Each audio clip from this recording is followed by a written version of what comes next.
DirtTrax is sponsored by Can-Am, the ride says it all. Polaris, the ultimate in off-road vehicles. Hatfield McCoy Trails, where hundreds of miles of off-road adventure await you today. Yamaha ATVs and side-by-side vehicles, real world tough. And by Honda. Check out the growing family of Honda ATVs and side-by-sides. So here sits Kymco's 50th anniversary UXV 700i SP.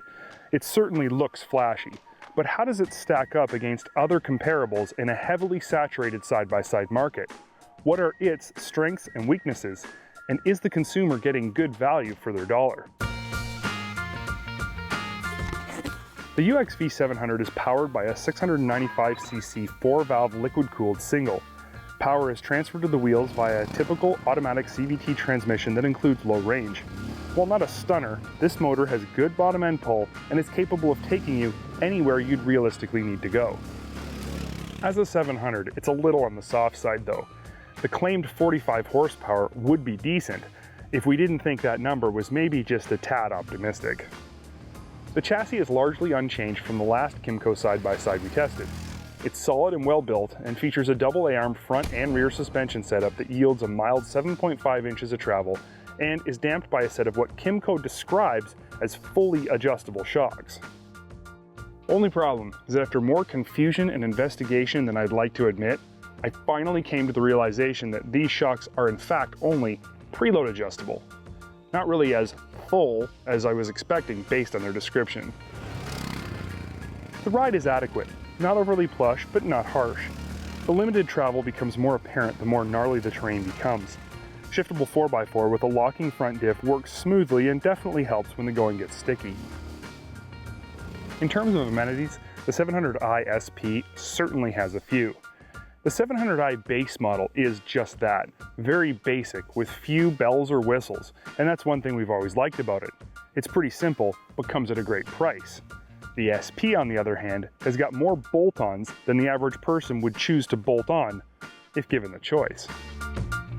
Nice-looking red aluminum wheels wrapped in genuine Kenda tires, including a full-size spare, half windshield, roof, rear roll bar extension with spare tire mount, rear bumper, fully stocked light bar, seat covers, and the list goes on and on. As impressive as this list is, we feel what's most important is whether or not these additions add value to the vehicle as a whole package over and above the base model. And in this case, our feelings are mixed. We always like a nice set of wheels and tires, and these ones are definitely nice. We also love lights, the more the merrier. A roof and windshield are always welcome additions, and bumpers can come in very handy when you need them the most. So these things are all great upgrades over the base Kymco 700i. Stitched seats really do look great, but they tend to seep water through the seams when they're wet. A full-size spare is really nice to have, but can take up a lot of cargo space when you try and carry it with you. And this brings me to my biggest gripe with this vehicle. The 700i SP falls into the sport utility side-by-side classification. As such, you'd expect it to be capable of working and playing equally as hard. But in their quest to add more sporty appeal to the SP with the addition of the rear roll bar extension and spare tire mount, Kymco has severely limited the functionality of its cargo bed. The roll bar extension bolts into the cargo bed, and this uses up a lot of cargo space, but that's not what bugs me the most. Because the extension bolts into the cargo bed, the bed no longer tilts. Now, a small, non-tilting cargo bed is something we feel is reserved strictly for pure sport side-by-sides. As a sport utility, a dumping cargo bed is a must-have. And this is where I feel the UXV 700i SP really gets lost in its personality. With a market overflowing with awesome pure sport side-by-sides and hugely capable utility models, a sportier sport ute trying to be both isn't strong competition. Finally, we need to talk about value. What are you actually getting for the money you're spending, and what else could you get for similar money? This is where Kymco products we've tested in the past have really stood out.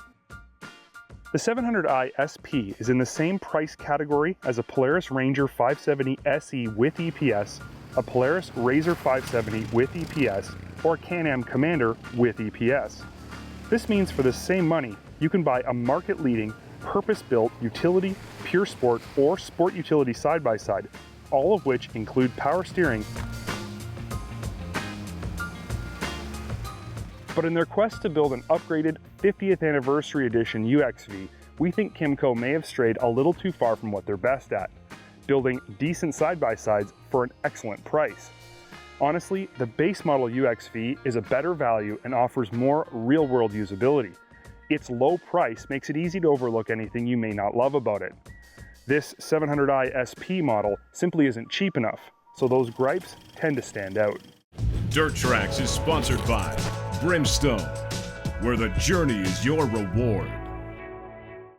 Every once in a while, a product gets released by a manufacturer that truly catches our attention, takes us by surprise, and makes us wonder where the heck they pulled that one from. And for this season, it's undoubtedly the all-new Polaris Slingshot. This is not an ATV, not a side-by-side, and not a car. This is a motorcycle. And while you may be scratching your head about its designation, vehicles like the Can-Am Spyder, the T-Rex, and Morgan Trax have all paved the way for that designation. We received a special invite from Polaris to go ride the Slingshot. We'd heard all the hype, we'd seen the line drawings on the internet, but we truly didn't know what would come of all the commotion. The vehicle was not what they had suggested. It was way, way better. From the first time you stand next to a Slingshot, you struggle to look any other direction. Its design cues, cut lines, big rubber, and aggressive Batman meets Dodge Viper meets Star Wars styling are nothing short of perfection.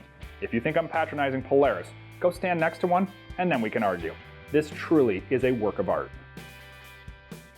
We had heard all kinds of rumors about the power plant that might actually be used in the Slingshot, possibly a brand new Polaris motor, or a Subaru because of Polaris' connection with Fuji Heavy Industries. But the one that we least expected turned out to be the truth.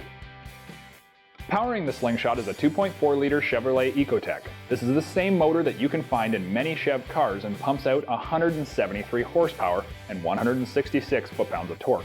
In a vehicle that weighs 1,725 pounds with fluids, you're talking about serious power to weight. Add in the dual overhead cams, variable valve timing, and a short header with a front exiting exhaust, and you have one potent roadster. Driving the Slingshot does require a motorcycle license as well as wearing a helmet, but when you're sitting just over 5 inches off the ground, that is not a bad thing. Putting the power to the ground is a 5-speed, single-plate hydraulic gearbox, made by a company who designs performance transmissions for the car industry. And let me tell you, this is the best shifting tranny I have ever felt. You can pound shifts, dump the clutch, and drive the wheels off the Slingshot, and it just keeps coming back for more. 3 wheels and a whole lot of power seems like it may result in a stability issue, but after taking a crazy drive on the skid pad with the Polaris Professional Driver, you realize that is just not the case. Equipped with stability control and traction control, the Slingshot never gave me the feeling that I was out of control. Even with the stability and traction controls on, it would let me lay rubber right through to 4th gear and corner extremely hard. It was a seamless integration of safety and performance, and while you can entirely turn off the traction and stability controls individually, I had so much fun with them on that I see no reason to mess with them. So what's a Slingshot truly like to drive? Well, for me, the only 2 things that I can compare it to would be a cross between a side-by-side and a snowmobile. You can rail this thing just like a sled out on the trails. It sticks to the ground, powers through the corners, and lets the rear end get ever so slightly loose when you drop it down a gear and floor the throttle. And that's what a sled does. On the flip side, you're sitting side by side. You have a steering wheel, and your hand is firmly planted on the shifter, which is very reminiscent of a side-by-side. Whatever it is, it's not wrong in any way. Right away, everyone compares this to the Can-Am Spyder. Throw that thought aside. This ain't no Spyder. Side-by-side seating is totally different, and in my opinion, way more in my wheelhouse. The exact demographic is yet to be seen, but I know after my short time with the Slingshot, I want one, my wife wants one, and everyone who sees you pull up in it will want one. With a factory 2-year warranty, a price that's so low it'll shock you, and the choice of a base or upgraded SL model with backup camera, full stereo, and Bluetooth, you're going to be giggling like a schoolgirl the first time you see one in person. While we're always anticipating the next coolest thing, it's no surprise that Polaris comes to market with something that we never thought possible. This is the same ingenuity that drives their off-road business to heights we never thought imaginable. DirtTrax is sponsored by SuperATV, the industry leader in aftermarket parts and accessories for the off-road market. Recently, Polaris started a quest for ridiculous horsepower in a number of their side-by-side and ATV classes. And while this obsession may very well have started out as a reaction to their competition, it's pretty clear they finally understand just how awesome ultimate horsepower really is.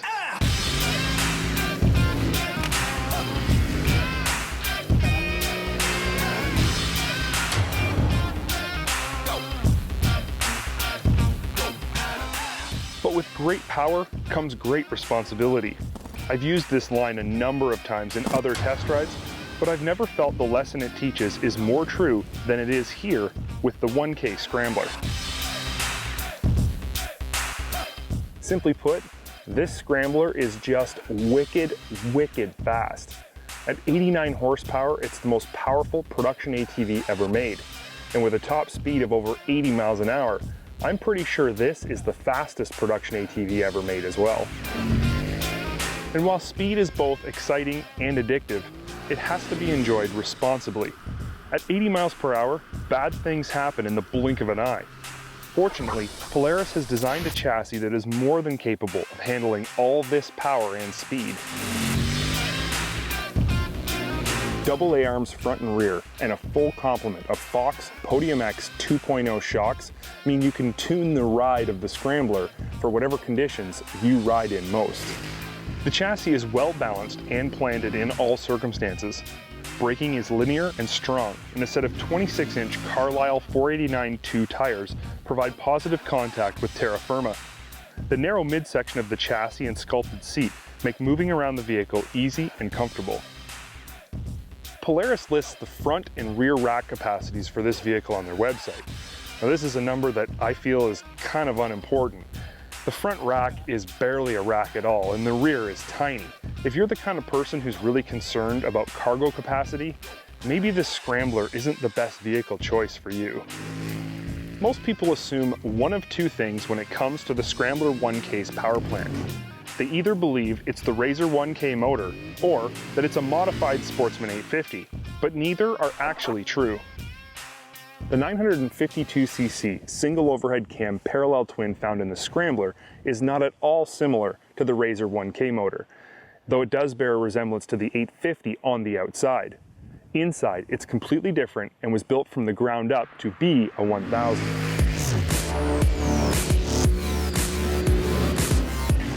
If the 850 is smooth and power delivery is linear, then the 1000 might as well be a sewing machine. A combination of a perfectly tuned power band and fantastic clutching make even an 89 horsepower monster feel tame in the tight stuff. Once you open up those throttle bodies and let her breathe though, there's absolutely no doubt there is a monster under the hood. We've recorded 80 plus miles per hour on flat ground with our Scrambler, which is unnerving to say the least, especially when you take into consideration you're rolling on a set of bias ply tires that were originally designed for a utility vehicle. In my opinion, new tire technology designed specifically to deal with high horsepower vehicles like this one needs to be on somebody's radar. Tooling around in the mud or through the trees, the 1K is very well mannered. Clutch engagement is smooth and the motor doesn't feel jerky at all. It's very possible to creep along when precision is necessary. On the other hand, flipping the lever to full jam results in a hearty bark from the dual-tuned exhaust and the front wheels ejecting themselves from the earth and reaching hard to land on the moon. While a bit on the quiet side for a guy like me, the 1K's exhaust still sounds fantastic and looks more like something you'd see on a super sport street bike than on an ATV. This system was specifically tuned by Polaris engineers to not only produce horsepower, but also to create an exhaust note that people will really dig. At the end of the day, it has to be said, aside from its power plant, the Scrambler XP 1000 isn't a whole lot different than the 850. Is this a problem? Definitely not. The 850 is awesome, and more horsepower just means the 1000 is more awesome. But I think Polaris needs to take a page from their only competition in this class. the Renegade, and offer a few different Scrambler packages. A base model for those who want the horsepower but not other upgrades like the shocks. A mid-level, which could be exactly what they have right now, and then an LE package that would include a whole bunch of fancy race-inspired upgrades. A limited edition would be good competition for Can-Am's XXC. And yes, that is my only suggestion for Polaris on this one. From front to back, the Scrambler XP 1000 impresses and over-delivers. It has everything you need to take full advantage of its industry-leading power, yet somehow manages to maintain civilized trail manners.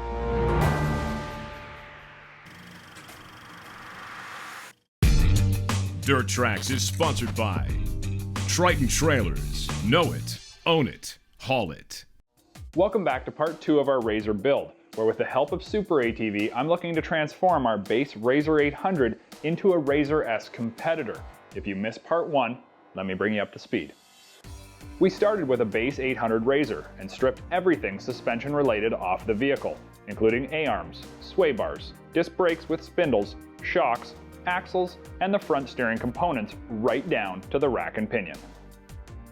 Our goal is to show you that you can pretty easily transform a Razor 800 into a Razor S, and that you're not only going to be using quality components, but you're also going to replace many wearable parts that'll break down on your current ride. Last week we were able to reinstall the factory bushings into the A-arms, install all 8 upper and lower A-arms, replace the new Rhino axles, build back up the spindles and disc brakes, as well as install the lengthened brake lines, front steering assembly, and finally finish up with the new shocks, which bring us to where we are today. I've already bled all 4 brakes, I've aligned the front wheels and adjusted the tie rods, and now I have to put those wheels back on. Then I get to go out and have some fun. While we aren't known for using stock wheels and tires, and there will likely be another few upgrades performed on this vehicle, we wanted to get a feel for what it has to offer in stock form. With the wheels and tires installed, I was able to take this out and really put it through its paces. Now, because we chose to use the SuperATV high clearance kit, it means that we're not only going to be wider in width, but we're also going to be higher up off the ground with ground clearance. And yes, the difference is significant. Ground clearance is not just a benefit for getting through rutted mud holes or cruising over trail debris. It's the abuse that the underside of your vehicle will be spared from that truly benefits you, making your vehicle last longer and significantly reducing the wear and tear on your factory skid plates and the frame. While the ground clearance is harder to notice from the inside of the Razor, the width is not. This is a difference that you're going to feel instantaneously. Honestly, I mean, it's amazing just how different this vehicle feels. The width makes this Razor handle like a Razor should. It's wide, it's stable, it inspires confidence in every corner, and keeps the inside wheel planted when getting aggressive. The removal of the front sway bar does allow for a little bit more front end roll, but the included beefy rear sway bar we installed keeps the rear end linked up and constantly tracking where you expect it to. So what about the included shocks?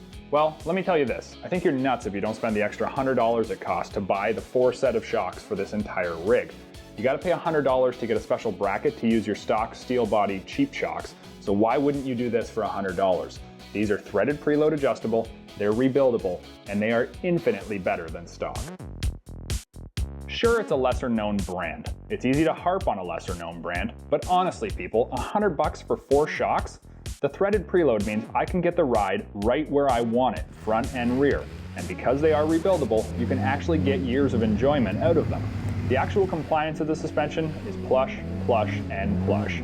It soaks up everything the trail sends its way, and even when we took it out to the track to get some air under the wheels, was happy to fly steady, straight, and with confidence. And part of that mid-flight fun may be directly related to the fact that we spec this kit out with a longer wheelbase. Yeah, that's right. As part of the options you have when ordering your SuperATV Plus 5 kit, you can choose to stick with your stock wheelbase or increase it by 1.5 inches. We opted for the longer rig, as it'll help keep the Razor flat in the air, and we like getting our Razors out for a flight or two. At this point of our build, I realize a couple of things. 1, you don't always have to trade in your vehicle to get exactly what you want. And 2, SuperATV doesn't just build a super high quality components list into their wide arm kit, but they offer things like extended wheelbase and high clearance that make it truly customizable to you. DirtTrax television has been sponsored by Polaris, the ultimate in off-road vehicles. Can-Am, the ride says it all. MBRP Performance Exhaust, making power with MBRP. Arctic Cat, share our passion. And by Honda. Check out the growing family of Honda ATVs and side-by-sides.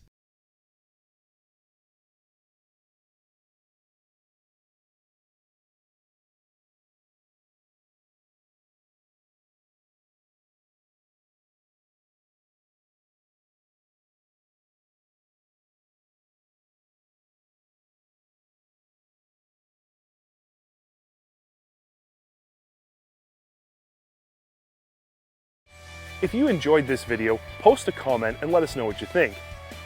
Then, click this link to subscribe and that link for more great videos from DirtTrax TV.